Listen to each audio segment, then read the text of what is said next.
Welcome back to the Exchange. New home sales showing some life in Feb, up 2% after sinking 10% in January. Supply also climbed to the highest level since 2007. That's interesting. And prices fell 1.5% from the previous year. My next guest says staying put and remodeling seems to be making a comeback here. Joining us to discuss is Brown Harris CEO Bess Freedman. Bess, it's good. I love the blouse. Good to see you. Welcome.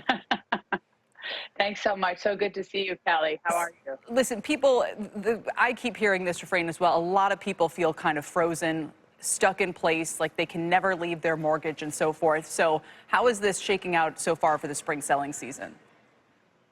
Yeah, I think that lock-in effect that we know about has had a huge impact, and people listing their homes and then buyers not having enough inventory. So that's created this sort of gridlock, which is not ideal. Yeah, no, I And can. so it's going to take a little bit of time. Yeah, especially if you're a realtor where your business is kind of in the turnover. So, we can all sit around and say, hey, Home Depot, positive comps for the first time in 2 years, and people are spending on appliances and all that, but doesn't help you guys. Doesn't help us at all. I mean, I think the new administration's potential tariffs have also created a little bit of stress in the marketplace. Well, it creates uncertainty. A little surprised. Which is not good. Is that because you're in New York where people tend to be much more geared towards kind of the ins and outs of policy, higher income, maybe more exposed to the stock market, that sort of thing? No, I think uncertainty is not good for any market. And I think you're seeing that because we're seeing a slowdown in the economy.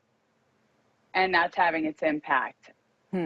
Where does it go from here? So, I think that the market is going to keep chugging along. I mean, I believe in the housing market because, it's a commitment to your future. And housing as an asset class is the one place where you can actually get shelter. You can't get shelter from your stock portfolio or if you're collecting art.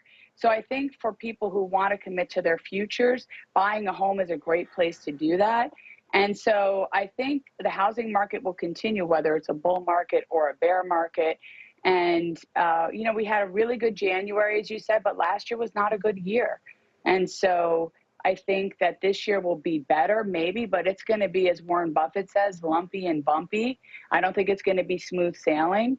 And, I think people are committed to the process of buying a home. We just need to have more inventory. Prices need to come down. Rates, we'll have to see what happens with them. The Fed, I think, is going to cut maybe 3 times this year, which could have an impact on mortgage rates. But the home buying process is crucial. And people are committed to it. It is still the American dream. And I believe so strongly in it. And not because it's my book, because I've seen it proven for people. It's a commitment to their future. Yeah.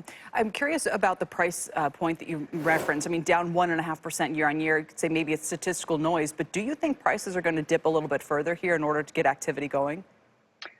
Kelly, we need that so bad. I mean, we need to get prices down. That's been the challenge, is that there's been no intersection of supply and demand because prices have stayed high. People aren't willing to sell their homes because they've locked in this really low rate. Mortgages are high. And so we're sort of, it's like people are separated. We need to get people back on the dance floor and doing business. So I think as we get prices to come down, then we can get people out into the market buying and selling. And so we need some movement. All right.